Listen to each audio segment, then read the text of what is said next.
Welcome to MSPTDA video number 10. Hey, in this video, we're going to talk more about M code, following up on last video. But in this video, we'll do Power Query M code inside of Power BI Desktop. And what will we do? We're going to do an epic transformation to create a helper table that lists all the combinations of month and product, and then calculates something called a moving annual total.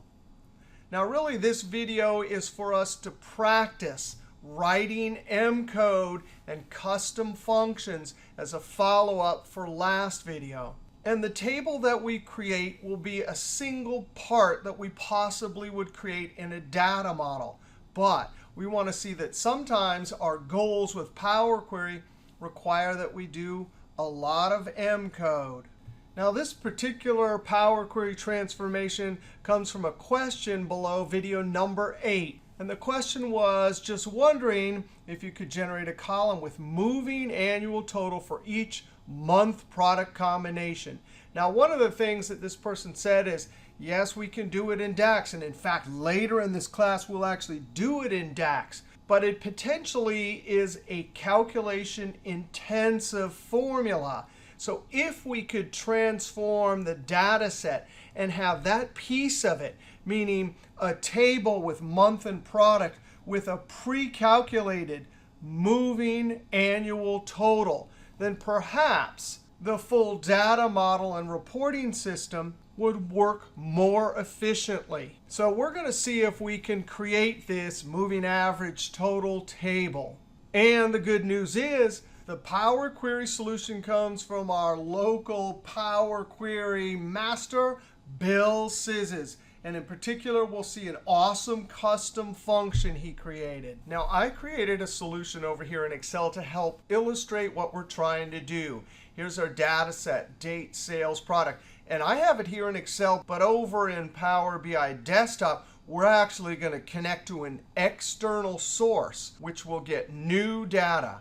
Now, what we're trying to do in our report is get a combination of all month and product possibilities, then calculate the monthly sales, and something called MAT, moving annual total. I'm always looking 12 months back for my monthly total. So when I get down to March 2019 for the product quad, I actually need my formula right here that's given me MAT of 629 to go get the last 12-month total for that product. That means I would have to have the formula go backwards and get all of the quad monthly totals and then add them for our MAT. Now, the interesting thing about this report right here is that the formula for monthly sales and for MAT is easier to create in Excel or in DAX. Not only that, but why are we using Power Query and not Excel? Well, because we want it to be dynamic, we want it connected to an external source, and we want it part of a data model. Now, if I look at the finished solution over here in Power BI Desktop, that's our start table. That's going to be our finished table. And when we go to Power Query over in Power BI Desktop, we're actually going to have our table that we're going to work from as a starting point. And then we're going to have 4 other queries that we're going to have to build. And guess what? We're first going to extract from that table a dynamic sorted list of product names. Then we'll have to create a cross-join to create all the combinations of months and products. Then we'll have to group by to get the monthly totals. And then in our final step, we'll actually merge step 3 and 4 and create a custom column with a Power Query custom function that will calculate MAT. Now, just as a sneak peek of the calculated column that uses a function that we're going to create, the cool thing about this formula and what we'll learn in this video is that formula is copied down the column. But guess what? Internally, inside the formula, there is one table. And then as this formula copies down, this is the second table. So inside our formula, we'll learn how to use field access operator to access the column inside the internal table. But then we'll see how to use a custom function to get the formula to go back, not to the internal table, but back to the outer table to reference some columns. Now, if you know DAX and calculated columns, we might use the earlier function to do this in a DAX calculated column. But over here in Power Query, we're going to use a custom function to do this. Now, let's get started making our transformation. I'm over here in the start file, which of course you can download. There's the start table. This is the button we click to get to the Power Query editor window. Now, this step used the From Folder feature to import text files and then combine them into a single table. Later at the end, after we do all of our transformations, we'll drop a new text file in our folder and see that everything updates. All right, so step 1, get the data. Step 2, I need to extract from the product column a sorted unique list of product names. All right, we're going to right-click and reference. Now, what did we learn last video? We can look things up. If we simply put a table name, then it looks up the whole table. Now, I'm going to F2 to rename this. I'm going to call it something like sorted unique products and enter. Now, if we look up to the formula bar and remember last video, how do we look up a column?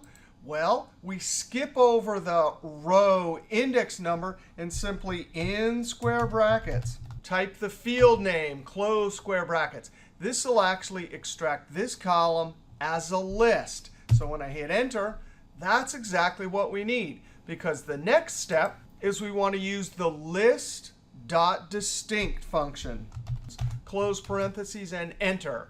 Now, I also want to sort it because later when we do mat, the order of the cross-joined months and products should always be in the same order. So I'm going to use the List.Sort, open parentheses, and then the last argument, comma, order.ascending, close parentheses, and enter.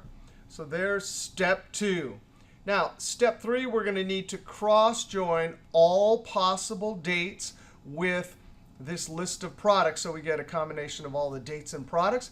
Now, the cool thing is this starting table will always have a range of dates. So from that starting table, we're actually going to create the correct list of dates, and those dates will be dynamically connected to that. So of course, when we get new dates, our list will update. So right-click step 1, reference. Now I'm going to rename this F2. Call it something like step 3, cross-join month and product. Now we need our list of dates. We do not need these 2 columns, so right-click, remove other column. Now, notice that for January, February, there's lots of different days. But I need this column to just list January, then just February, March, and so on. That way, when we pick up our sales, we'll be able to group them together by month. In essence, this will be our key to get month. So I'm going to select this column, go up to Transform, over to Date, and we're going to do Month. And that is off the screen. But if you come over to the side, there's Start of Month. Now, this doesn't add a new column. This uses Table.Transform columns. And sure enough, now we have Date, Start of Month. Now, in order to get a complete list of all the months, we're actually going to extract from that list the min date, the max date, and then use List.Dates to create our entire table of dates. Now, notice we have a step over here, but we can add a step using f of x. That's the name of the previous step. The min, well, we're going to use List.Min, open parentheses. Now, that actually is a proper table with field and a column of values. And that won't work because we need a list. So no problem. We come up and use our field access operator, date, and close square bracket. There's our min date. Now, we're going to need to do the same thing for max. So I'm going to copy this, Control-C, click f of x to insert a new step, and Control-V, and then change into x and enter. We definitely want to rename these. So I come over to Applied Steps, F2, min date, enter, F2, max date, and enter. Now, our next step, we're going to use List.Dates. And that function needs the start date, the number of days, and whatever the increment is. In our case, 1 day. So before we use our List.Dates function, I just want to see if we can calculate from min and max the number of days in that range. So I'm going to take max date, and I'm going to subtract min date and enter. Now, it almost gives us what we want, but it is returning the data type date time. And I need it as a number. Now, there's a great function called number.from. This will take any value, a number is text, a date, duration, and so on, and convert it to an actual number. So we simply put that in there, close parentheses, and enter. And sure enough, $6.99. Just to show you how cool number.from is, here's the function, but here's all the different values that it will convert to a number. Now I'm going to come up to the formula bar, and we're going to use List.Dates, open parentheses. The first argument is start, so we're going to repeat min date, comma. That's the number of days, but we're actually going to have to add 1. So we include the start date too. That's argument number 2. How many days do you want this function to deliver? Comma. And then the duration, that's the step value or the increment. Now I would like to type a 1 and hit enter, but Power Query is polite. It's saying, nuh-uh, you need duration there. Now in the PDF notes from last video, we talked about primitive values.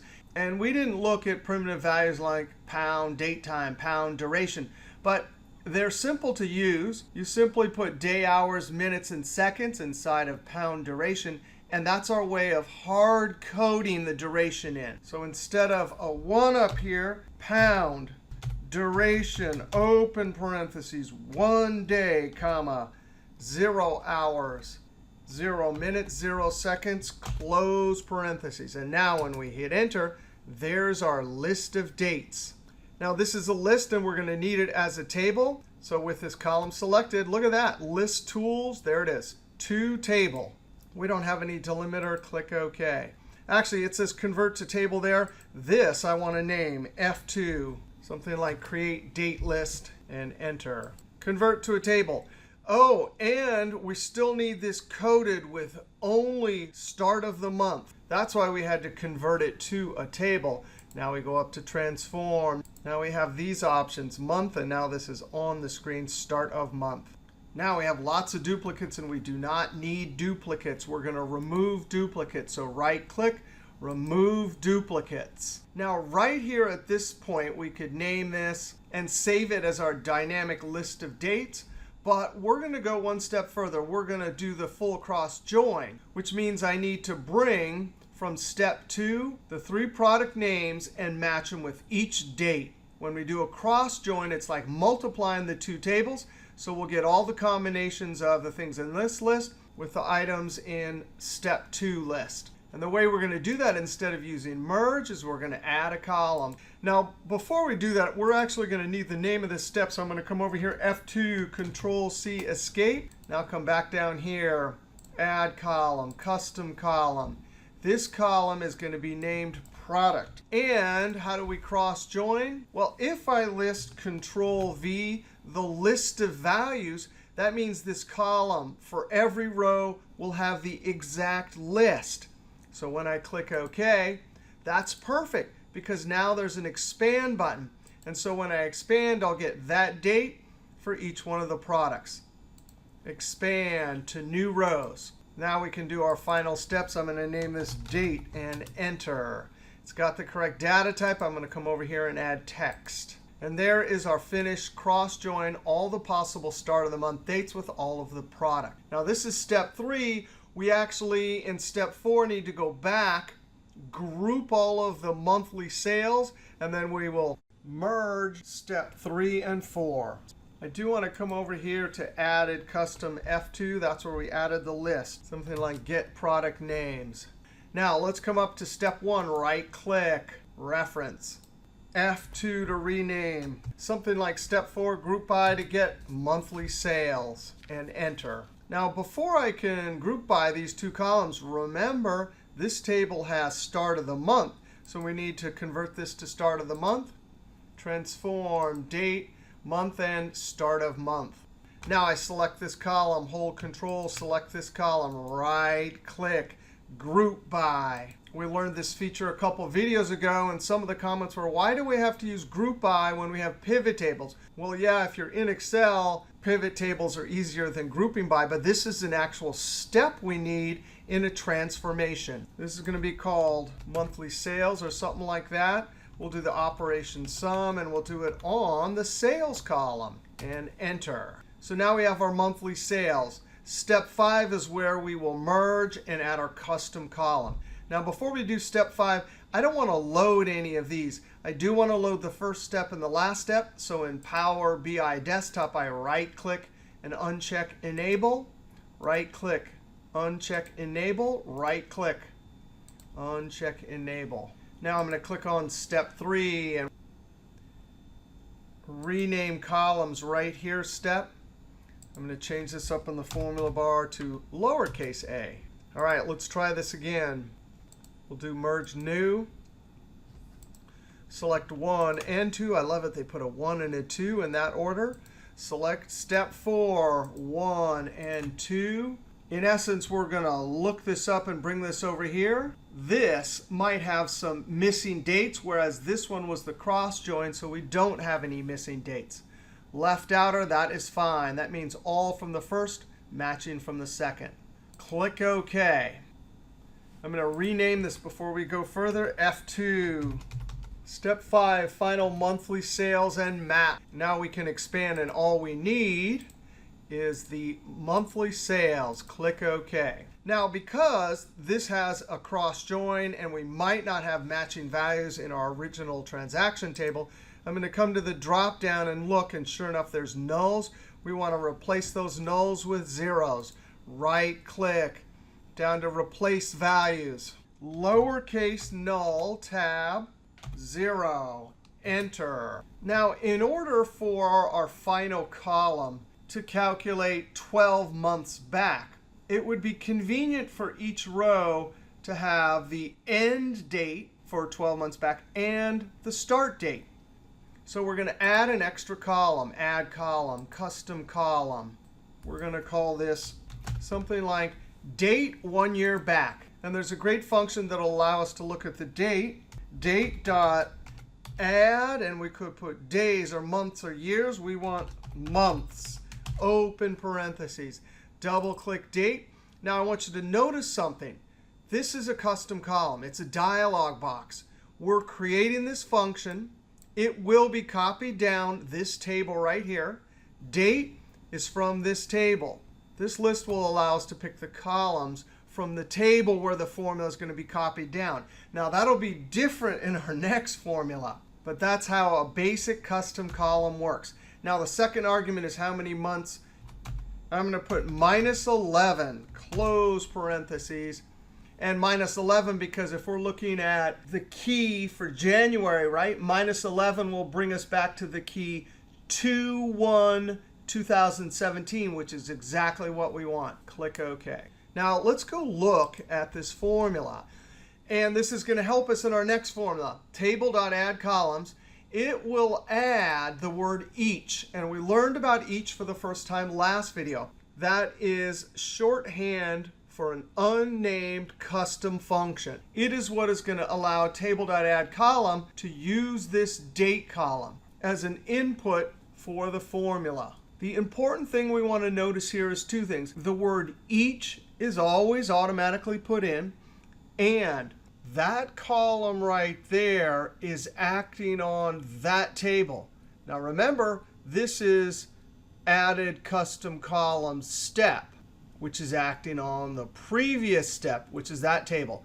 So when we see a column inside a table function and the word each, that column is going to be acting on the table in the first argument of table dot whatever the function is. Now those two facts, each is automatically put in, and that column is working on that table, will help us understand our more complicated custom column in our next example.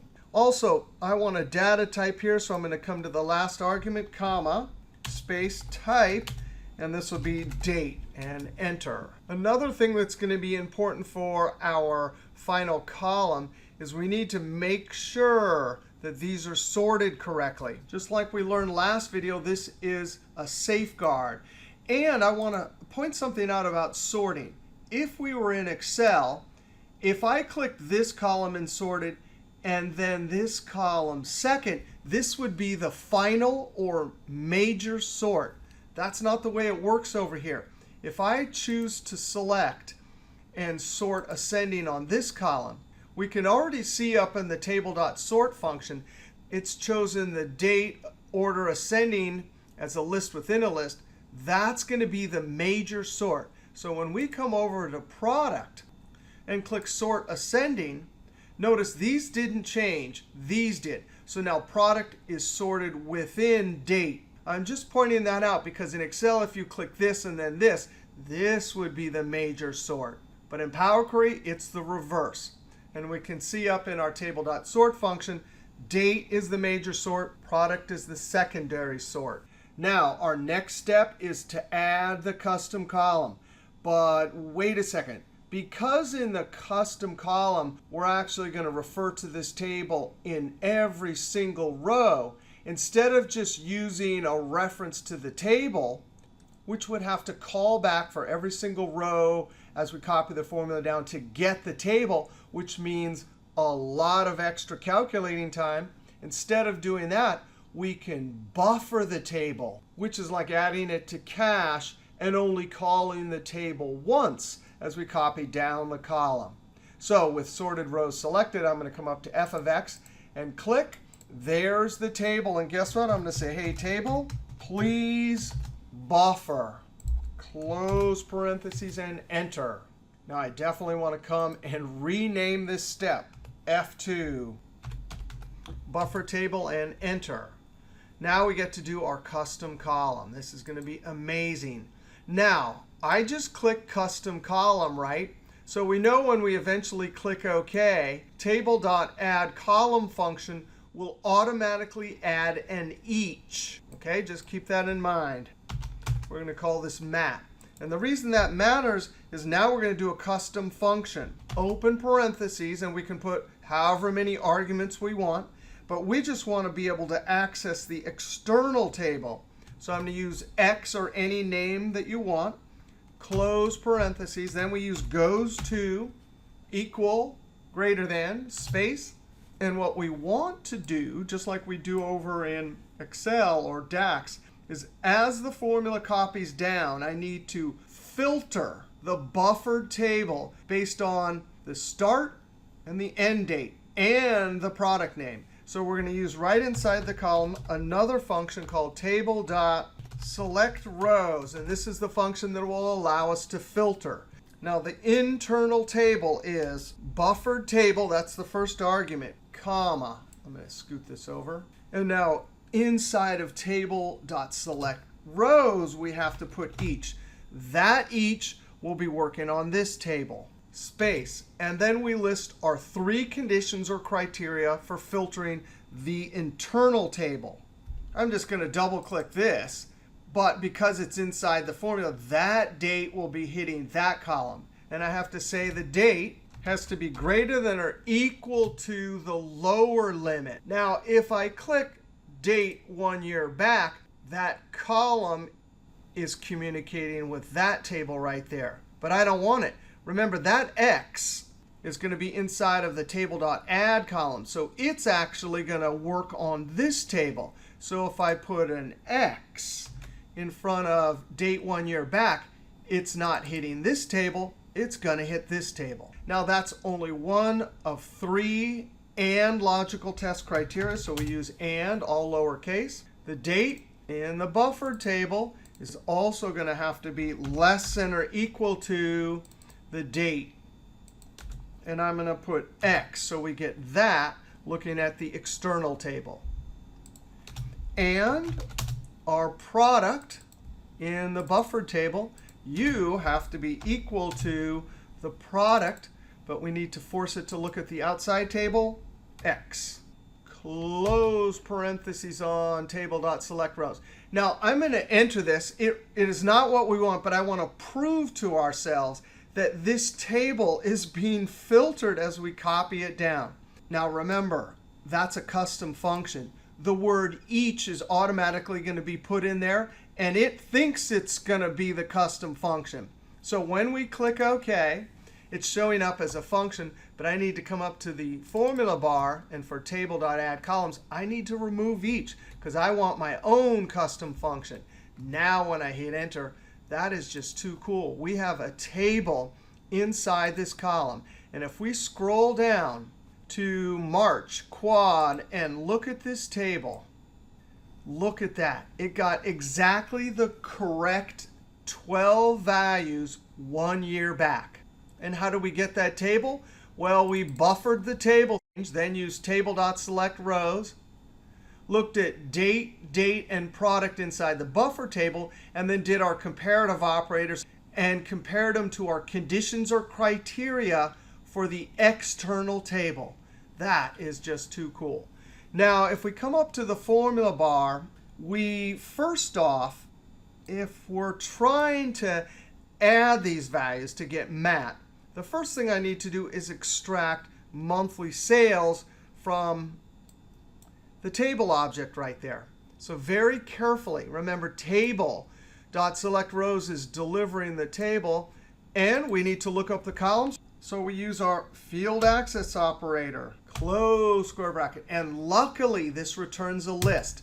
So when I hit Enter, now I have my list. 1 value, 2 value, 3 value, and so on. So that list is correct.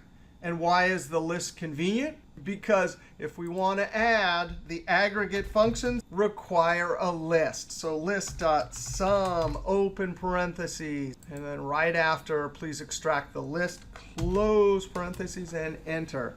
And you got to be kidding me. That is the wildest formula.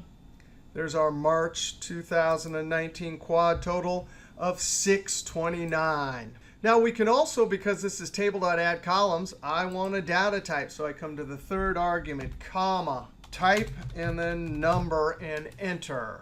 Now we might keep the report like this. I'm not going to. I'm going to remove this column, right click. Think about over in Excel. If this value was being used in this formula, we could not delete it. But over here in Power Query, I simply remove it. We might want end of the month instead of start of the month. So transform date, and I'm going to choose month, end of month. Now, for our data model, those steps are not going to be loaded. But when I apply, both of these steps will be loaded. Actually, this one was already loaded. So home, close, and apply. And now we have in our data model a helper table that calculated monthly sales and mat. Now, we're not going to use this in any calculation. Later in the class, we will. We just wanted to see how to use Power Query and M code to make a complex transformation. Now, let's do the final test. So if you downloaded that folder and unzipped it, there's 2020. I'm going to copy it, double-click Start, Control-V, because Power Query is pointing towards Start. Now when we come over to Power BI Desktop and click the Refresh button, now the data in the original table and, of course, our final query output totally updated and includes 2020 data. Well, that was pretty amazing, using a lot of M code, and in particular, this amazing custom function. Thanks to Bill Szysz for teaching me how to do this cool trick. All right, if you like that video, be sure to click that thumbs up, leave a comment, and subscribe, because there's lots more videos to come from Excelisfun, including next video, video number 11, will connect and get data from an SQL database. All right, we'll see you next video.